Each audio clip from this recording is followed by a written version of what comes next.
Hello అండి. Welcome back to worry miracles. నేను మీ శ్రావణి. ఈరోజు మన వీడియోలో ద బెస్ట్ అంటే బెస్ట్ కర్రీ, అన్నంలోకైనా చపాతీలోకి అయితే ఇంకా బెస్ట్ రిచ్ కాల్షియం ఉన్న పాలకూర ఎగ్ కర్రీ చేసేద్దాం. పిల్లలకు లంచ్ బాక్స్లోకి చాలా బాగుంటుంది అండ్ ఇష్టంగా తింటారు అండ్ తొందరగా కూడా ప్రిపేర్ చేసేసుకోవచ్చు. మరి తయారీ విధానం ఏంటో చూసేద్దామా? మీరైతే వీడియోని ఎక్కడ స్కిప్ చేయకుండా చివరి దాకా చూడండి. ముందుగా ఈ కర్రీ కోసం అయితే పెద్ద సైజు కట్టలు పాలకూరవి 3 తీసుకున్నాను అండ్ పెద్ద పెద్ద ఆకులు ఉన్నవైతే తీసుకున్నాను. వీటిని శుభ్రంగా ఆకులు చేసి పక్కన పెట్టేసుకున్నాను. అలాగే ఇప్పుడు పెద్ద సైజు ఉల్లిపాయ ఒకటి, మీడియం సైజు ఉల్లిపాయ ఒకటి తీసుకున్నాను. దాంతో పాటుగా 10 వెల్లుల్లిపాయలు కూడా తీసుకున్నాను.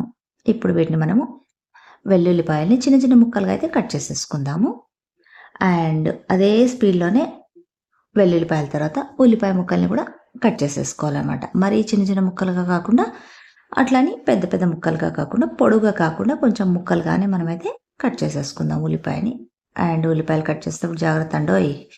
ఇవన్నీ కూడా ఒక కప్పులోకి అయితే తీసేసి పెట్టేసుకుందాం అన్నీ కూడా. తర్వాత దీన్ని మనము పక్కనైతే పెట్టేసుకున్న తర్వాత ఇప్పుడు ఇంకొక చిన్న బౌల్ తీసేసుకుందాము.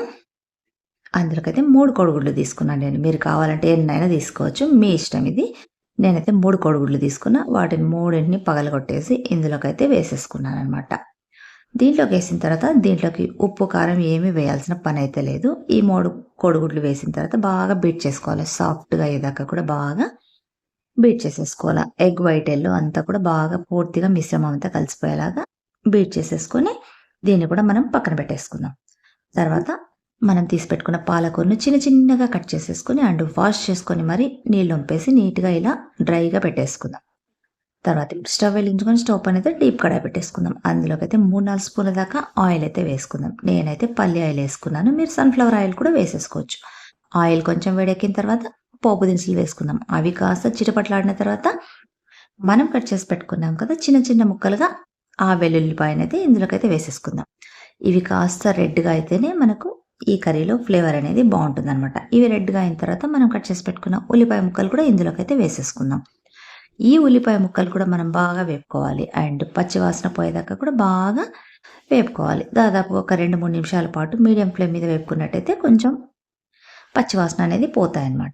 సో చూసారు కదా, అంతా కూడా బాగా ఇలా కలిపేసుకున్న తర్వాత మనం ఇప్పుడు శుభ్రం చేసి పెట్టుకున్న కట్ చేసి పెట్టుకున్న ఆకుకూరనైతే ఇందులోకైతే ట్రాన్స్ఫర్ చేసేసుకుందాం. పాలకూర చాలా ఉంది కాబట్టి మనం కొద్ది కొద్దిగా 2 విడతలుగా ఇందులోకైతే మనం వేసుకొని అది మగ్గిన తర్వాత మళ్ళీ ఇంకొంచెం వేసుకోవాలన్నమాట. ఒకేసారి వేసుకోవడం వల్ల ఈ డీప్ బాడీ అనేది పట్టదు కాబట్టి మనం కొద్ది కొద్దిగా వేసుకుంటూ అది మగ్గిన తర్వాత మళ్ళీ ఇంకొంచెం అయితే వేసుకోవాలి. దీనివల్ల ఈవెన్గా ఫ్రై అవుతుంది. లేదంటే పైన అదంతా ఆకులాగే ఉంటుంది, లోపలిది మాత్రం మగ్గిపోతుంది అన్నమాట. సో ఇప్పుడు మగ్గిపోయింది కదా, ఇప్పుడు మళ్ళీ ఉన్న మిగతా పాలకూర కూడా వేసేద్దాం. నాకైతే 2 విడతలుగా వచ్చిందనమాట. 2 సార్లు వేసేసుకున్నా, కరెక్ట్గా సరిపోయింది. అంతా కూడా మళ్ళీ ఒకసారి బాగా మీదకి కిందకి ఉల్లిపాయలు అన్నీ కూడా బాగా పట్టేలాగా కలిపేసుకోవాలి. చూడండి ఎంత క్వాంటిటీ ఉన్నది, ఎంత తక్కువ అయిపోయింది కదా. క్వాంటిటీ అనేది ఇంకా తగ్గిపోతుంది. ఈ క్వాంటిటీ అయితే ఇలా మొత్తం అంతా కలిపేసుకున్న తర్వాత మనము ఈవెన్గా అంతా కూడా బాగా స్ప్రెడ్ చేసేసుకొని అండ్ మనం మూత పెట్టేసి ఒక 5-10 నిమిషాల దాకా లో టు మీడియం ఫ్లేమ్ మీదనే మనం దీన్ని బాగా ఫ్రై చేసుకోవాలి. హై ఫ్లేమ్ మీద అయితే తొందరగా అడుగు అనేది పట్టేస్తుంది, టేస్ట్ అనేది పోతుంది. ఇప్పుడు మూత పెట్టి 5 నిమిషాల నుంచి 10 నిమిషాల దాకా మగ్గిద్దాం. తర్వాత 10 నిమిషాల తర్వాత చూద్దాం. చూడండి ఎంత తగ్గిపోయింది కదా క్వాంటిటీ. అంత వేస్తే ఇంత అయిందనమాట మనకు. ఇప్పుడు అంతా ఒకసారి బాగా కలిపేసుకుందాము. అడుగు పట్టేసిందాము, ఎక్కడ అడుగు అయితే పట్టేయలేదు. ఇలా అంతా కలిపేసుకున్న తర్వాత మనం తర్వాత కూడా దీన్ని అంతా బాగా ఈవెన్గా అంతా స్ప్రెడ్ చేసేసుకున్న తర్వాత ఇప్పుడు రుచికి సరిపడ కాస్త ఉప్పు అండ్ 1/4 టీ స్పూన్ అంతా పసుపు, తర్వాత నేనైతే 1.5 స్పూన్ దాకా రెడ్ చిల్లీ పౌడర్ అయితే వేసుకున్నా. మీరు ఇంకొంచెం కారం ఎక్కువ కావాలంటే ఇంకొంచెం ఎక్కువ వేసుకోండి. దాంతోపాటుగానే 1.5 స్పూన్ దాకా ధనియా పౌడర్ కూడా వేసుకున్నారనమాట. ఇందులోకి కారం ఎక్కువగా ఉంటేనే బాగుంటుందండి. తర్వాత ఇందులోకి 1.5 స్పూన్ దాకా ఎండు కొబ్బరి పొడి అయితే వేసుకున్నాను. అండ్ ఎండు కొబ్బరి పొడి వేస్తేనే ఈ కర్రీ చాలా బాగుంటుంది టేస్ట్ అనేది. ఇప్పుడు అంతా కూడా ఒకసారి బాగా కలిపేసుకుందాం. ఎక్కడున్న సైడ్స్ ఉన్నదంతా కూడా మనము మధ్యలోకి అంతా తీసేసుకొని అంతా బాగా కలిపేసుకొని దాన్ని మళ్ళీ ఒకసారి అంతా బాగా ఈవెన్గా సర్దేసుకుందాం. అంతా కూడా ఎక్కడ కూడా మాడిపోలేదు కదా. ఇప్పుడు అన్నీ కూడా ఉల్లిపాయలు పాలకూర అంతా కూడా బాగా మగ్గిపోయింది. ఇప్పుడు ఈవెన్గా అంతా స్ప్రెడ్ చేసి మనము పక్కన బీట్ చేసి పెట్టుకున్న ఎగ్ మిశ్రమాన్ని కూడా ఇందులోకైతే పోసేద్దాం. పైన పోసేసిన వెంటనే ఏమాత్రం కలపకూడదు. ఇలాగే ఉంచేసి మూత పెట్టేయాలి. ఒక 2-3 నిమిషాల పాటు అలాగే ఉండిచ్చిన తర్వాత మనం ఇప్పుడు మూత తీద్దాం. చూడండి లోపలైతే కొంచెము ఎగ్ అనేది ఫ్రై అవుతుంది. పైన అలాగే ఉంది. జస్ట్ ఇప్పుడు మనం అలా ఒక 2-3 సెకండ్లు అలా కలిపేసి మళ్ళీ కూడా ఈవెన్‌గా అంతా కూడా స్ప్రెడ్ చేసేసి మళ్ళీ ఒక నిమిషం పాటు పెట్టేద్దాం.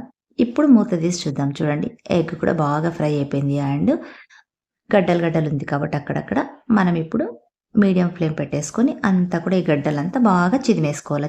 చిన్నగా చేసేసుకోవాలి. అప్పుడే మనకు పాలకూర ఎగ్ అనేది బాగా కలిసిపోయి పొడిగా అవుతుంది. చూసారు కదా! అందులో ఉన్న తేమంతా కూడా బాగా ఎగిరిపోతుంది. ఇప్పుడు పొడిపొడైంది. ఇది చపాతీలోకి, రైస్‌లోకి, బటర్ నాన్‌లోకి కానీ చాలా బావుంటుంది. అండ్ పిల్లలు కూడా ఉత్తిదే తినేస్తారు. చాలా అంటే చాలా బావుంటుంది. Trust me. సో, మీకు కూడా నచ్చింది కదా! మరి ఇంకెందుకు ఆలస్యం, మీరు కూడా తప్పకుండా ట్రై చేయండి. అండ్ మీకెలా కుదిరిందో నాకు కామెంట్ చేయండి. నా వీడియోలు చూస్తూ ఉండండి. నెక్స్ట్ మళ్ళీ ఇంకొక మంచి వీడియోతో మళ్ళీ మీ ముందుంటా. Until then bye. Thanks for watching.